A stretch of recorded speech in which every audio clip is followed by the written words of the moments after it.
The morning sun bathed the monastery gardens in golden light. Buddha sat serenely beneath the ancient Bodhi tree, eyes closed. Disciples gathered nearby, their whispers blending with the soft rustling of leaves. I approached, my heart weighed with restless thoughts. I knelt before Buddha, my voice trembling as I spoke. Master, my mind feels like a storm that won't subside. Buddha opened his eyes, his gaze steady, warm, and peaceful. Tell me about this storm you feel within, he said. I explained my worries, my fears that consumed me daily, robbing me of sleep and joy. My words poured out. Buddha listened, his silence profound, his presence comforting. When I finished, he gestured for me to sit beside him. Worry is like the storm you describe, he began. Its winds are driven by thoughts of what might be. Master, how can I calm these winds? I asked, desperate for relief from the turmoil that controlled my mind. To calm the storm, you must find the eye of stillness, Buddha replied. Stillness does not fight the wind. He extended his hand, pointing toward a lotus blooming in the pond. Do you see the lotus, untouched by the mud? I nodded, captivated by the pure petals rising above the murky water. Their gentle sway a testament to resilience. The lotus accepts its environment without resistance. Buddha said, it allows mud to exist, yet it grows in purity. He paused, letting his words settle in the air. The disciples around us leaned closer, absorbing the wisdom he shared. Stillness arises not from fighting the mud, but from understanding its place, Buddha continued, his voice serene and steady. I felt tears well up in my eyes. The storm in my heart had felt endless until this moment of clarity. You are not the mud. You are the lotus. Focus not on the mud, but on growing toward the sun, he said. I closed my eyes and imagined myself as a lotus. I felt the storm begin to lessen, though it was not gone. Do not fear the storm, Buddha advised. Fear arises from attachment, from believing you must control what you cannot. Buddha placed his hand on my shoulder, grounding me in the present moment. Peace begins when you let go of control. The disciples remained silent, their faces reflecting contemplation. I saw their own storms mirrored in their eyes, searching for Buddha's light. When you see mud, do not despair, Buddha continued. See it as the soil that allows the lotus to bloom. Master, how do I practice this acceptance? I asked. When the storm roars, I cannot find peace within myself. The storm roars because you fight it. Peace comes from surrendering to the storm, observing it, without clinging or resisting. His words resonated deeply. I realized that I often let my worries grow as I tried in vain to silence them. As the lotus draws strength from the mud, you draw strength from the trials you face, Buddha said, wisdom radiating. I realized my storm was not my enemy. It was a teacher, urging me to find stillness, to grow in adversity. Sit here, beneath the Bodhi tree, Buddha suggested. Breathe, and imagine each thought passing like a cloud on the horizon. I closed my eyes once more, inhaling deeply, exhaling slowly, allowing my turbulent thoughts to dissipate with each breath I took. You cannot silence the world's winds, Buddha explained. You can only find refuge within. Stillness exists at the heart of being. I stayed beside Buddha, breathing as he instructed. In that moment, I understood the possibility of finding peace within myself. Stillness is not freedom from storms, Buddha said, his voice gentle. It is the ability to stand amidst them, unshaken. His disciples murmured their agreement, their burdens momentarily lighter. I felt my own storm begin to loosen its grip on my soul. Whenever your mind feels lost in turbulence, remember the lotus, Buddha said. Its beauty thrives because it does not resist. I opened my eyes, the world appearing brighter, calmer. The pond's reflection held the lotus, steady against its backdrop of rippling waters. Let the mud remind you of your roots, Buddha said. but let the sun guide your growth, for it is eternal. My breath deepened, steady as the rhythm of a gentle wave. I felt the storm within me scatter like autumn leaves. I will practice stillness. Master, I promised. I will remember the lotus and seek refuge in the peace you have taught. Buddha nodded, his smile a quiet reassurance that the path to serenity was always available. Waiting within the heart's stillness, the disciples dispersed, their spirits lighter, their minds calmer. Buddha remained, his presence a reminder of wisdom grounded in simplicity. I left the monastery that day, carrying Buddha's teachings like a lantern, illuminating the way through the storms of life. As the lotus blooms despite mud, I resolved to cultivate peace in myself, to live as Buddha taught, calm, steady, and free. Another day, as the first light of dawn touched the monastery walls, I approached Buddha, burdened by burning anger. He sat in quiet meditation under the sprawling shade of the Bodhi tree, his composure like the calm of still waters. Master, I began, my voice tight with frustration. Injustice surrounds us, and cruelty festers in the world. How can I cope? Buddha opened his eyes and looked at me with compassion. Your heart is heavy with anger, he observed gently. Speak more. I described the wrongs I had witnessed, acts of greed, oppression, and malice that had stirred the fire within me relentlessly. Buddha listened without interruption, his gaze steady yet soft. When I finished, he placed a small pebble in my palm. Come, he said simply, rising with unhurried grace and leading me toward the still pond nestled within the monastery grounds. At the edge of the pond, Buddha motioned for me to sit and offered no words until the world had grown silent. Throw the pebble into the pond, he instructed, his voice as clear as the morning air. I obeyed without hesitation. The pebble broke the pond's surface, sending ripples radiating outward. The water shimmered, disturbed but not overwhelmed by the motion. Buddha watched the ripples spread and fade. What do you observe? He asked, his question measured and deliberate. The pebble causes disturbance, I replied. It ripples across the surface, but the pond returns to stillness, I added thoughtfully. Buddha nodded. The pond reflects your anger. Your mind, like water, reflects every pebble cast into its depths, he explained. But Master, I protested, my fists clenched. These pebbles of anger are not thrown without reason. Injustice must be opposed. Indeed, said Buddha, his tone unyielding yet compassionate. But tell me, has your anger brought justice, or only unrest within? I faltered, unable to answer. The fires of my indignation had brought no peace, only further discord in my heart. Anger is a natural response, Buddha continued, his words deliberate, but it is a fire that consumes both fuel and bearer. What should I do with my anger? I asked, struggling to imagine a world where such fury could simply dissipate into nothingness, transform it. Buddha replied, from fire into light. Let anger guide you toward compassion, not destruction, he said, his voice resolute. He gestured toward the pond. When ripples disturb the water, sunlight warms it into calmness. Compassion is the sun, he explained.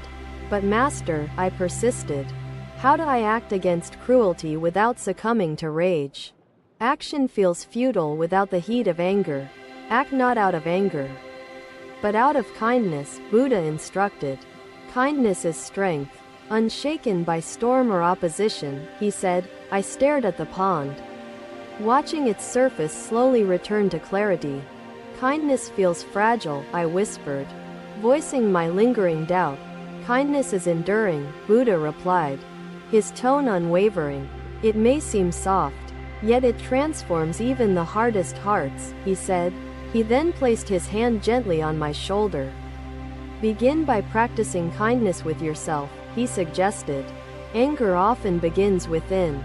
His words pierced through the haze of my emotions, revealing the unkind thoughts I harbored toward my own perceived failings. When you forgive yourself, Buddha continued, you create space for understanding. This understanding forms the foundation of compassion toward others. I nodded, though I felt the weight of the journey ahead.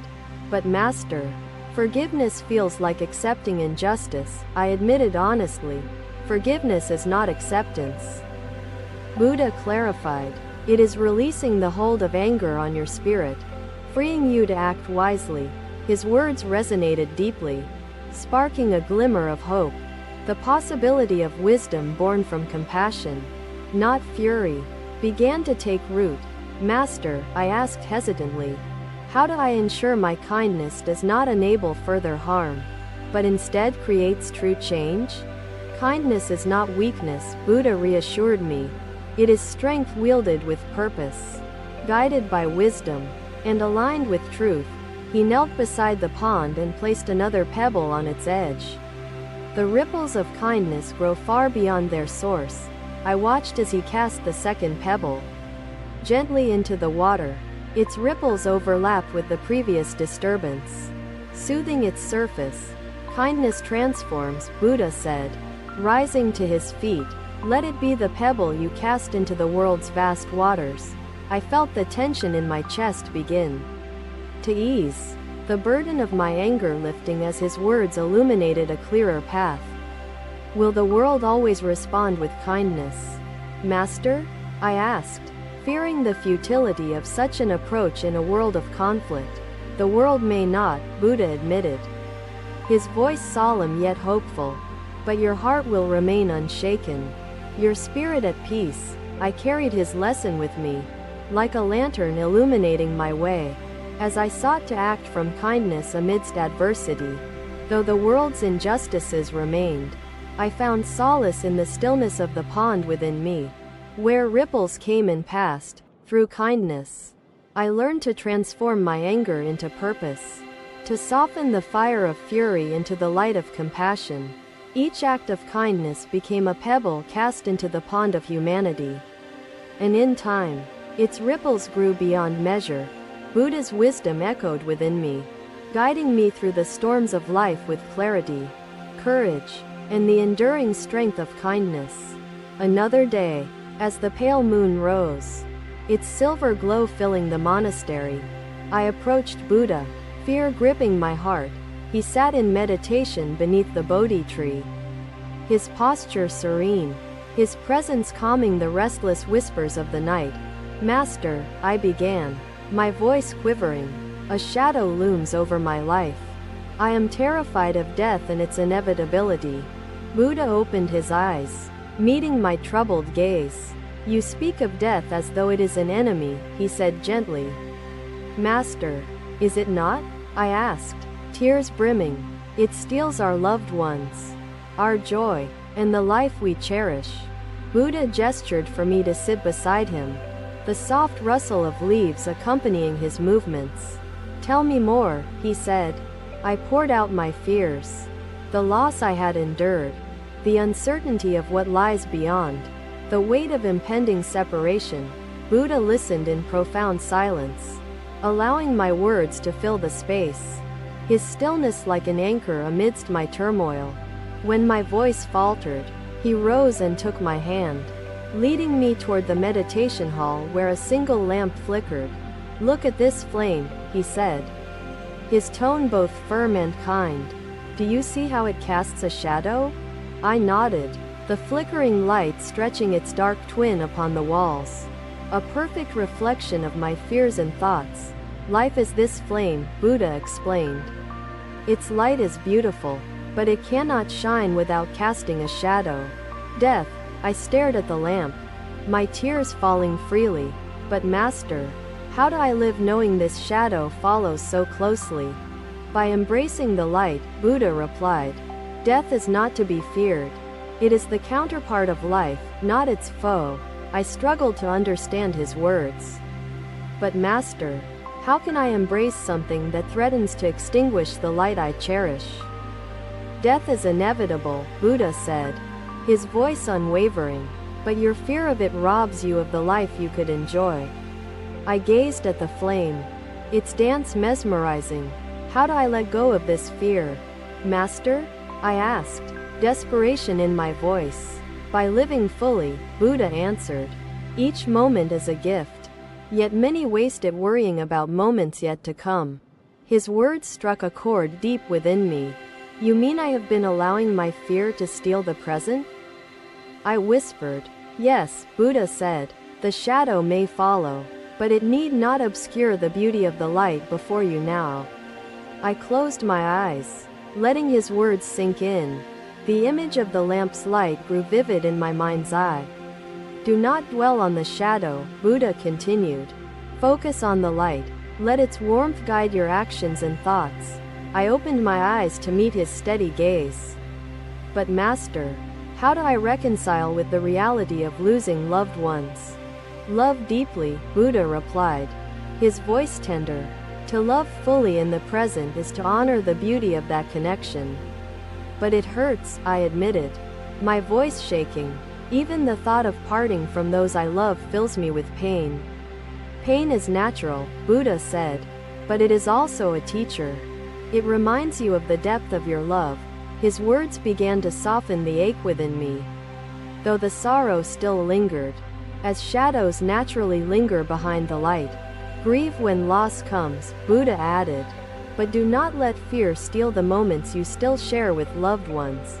I felt a glimmer of courage stir within, though the path ahead still seemed daunting. Master, will the fear ever leave? Fear may visit, Buddha said, but it need not stay. Each time it comes, return to the light of the present. I imagined the flame, its steady glow undeterred by the shadow. How do I keep this light burning brightly? I asked. By living with gratitude, Buddha replied.